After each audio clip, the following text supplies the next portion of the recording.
Attendance matters, and it's essential for career and technical education students.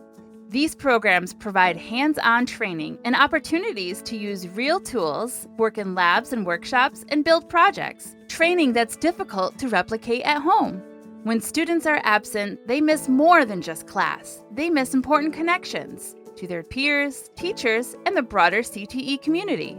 Business partners visit programs to engage with students, share insights, and build early professional networks. If you're not here, you miss the chance to make those business connections.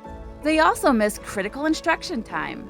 A single day of absence in a CTE program equates to about 2.5 hours of learning, comparable to nearly a full week in a traditional classroom setting.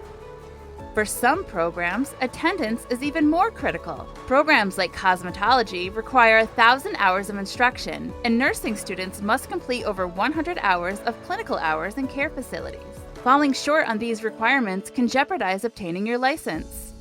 Showing up matters. If you're sick, stay home. But every other day, be here, be present, and be ready to build your future. Can't make this up from home. You can't make this up from home.